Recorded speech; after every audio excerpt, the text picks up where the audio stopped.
Mishenichnas Adar, Marbim Besimcha. Dès que l'on rentre dans le mois de Hadar, on rajoute dans la joie. C'est-à-dire on augmente dans la joie. La joie, donc, c'est quelque chose qui fait partie de nous. Cette joie, c'est l'attachement que l'on a profondément avec la Bina. La Bina, c'est la structure intellectuelle qui permet, dans notre personnalité, d'évoluer de niveau en niveau, d'être sans cesse Beitracho dans la nouveauté. La Bina ne peut pas s'asseoir sur une notion d'évaluation qui est figée. Et là, l'évaluation est constante. Et c'est pour ça que la Bina est appelée Pnimiut Bina, Pnimiut Keter.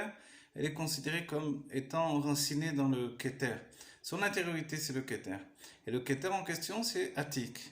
Atik, c'est la notion où elle est Menukeket, Menuteket. Elle est complètement en dehors de toutes les structures.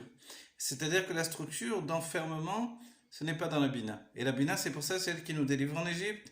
C'est elle la finalité de la Géoula Metivla Shlema. C'est toujours la Bina. Parce que la Bina, c'est cette construction intérieure qui est capable de nous libérer de notre propre enfermement. Pas de celui du voisin, pas de celui du pays, pas de celui de la Médina, pas de celui de l'humanité. C'est mon enfermement, c'est ma liberté. Bishvili Nivra Olam, pour moi le monde a été créé. Le Elem, c'est l'enseignement du Baal Shem Tov, expliqué par les Rebbeim. Le Elem, la notion de voile, qui m'a enfermé dans une galoute personnelle. Cette galoute personnelle, elle dresse la liste de mes impossibilités. À moi de savoir en sortir constamment, en travaillant sur une énergie de recommencement. C'est comme celui qui frappe à la porte et il revient, il frappe à la porte et il revient, il frappe à la porte. Comme ça, nous sommes par rapport à Dieu. On demande la Géoula et on redemande la Géoula. On demande la Géoula, on redemande la Géoula. De la même manière, on essaie de faire de notre mieux, Torah et Mitzvot, etc.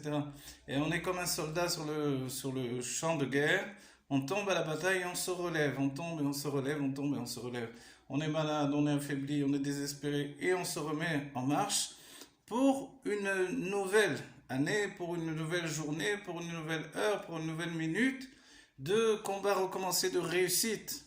Que ce soit une réussite dans Torah et Mitzvot, que ce soit une réussite personnelle dans mon métier, que ce soit une réussite personnelle dans la foi dans la Géoula Mitzvah Shlema, dans la délivrance complète et véritable, ça dépend de chacun d'entre nous.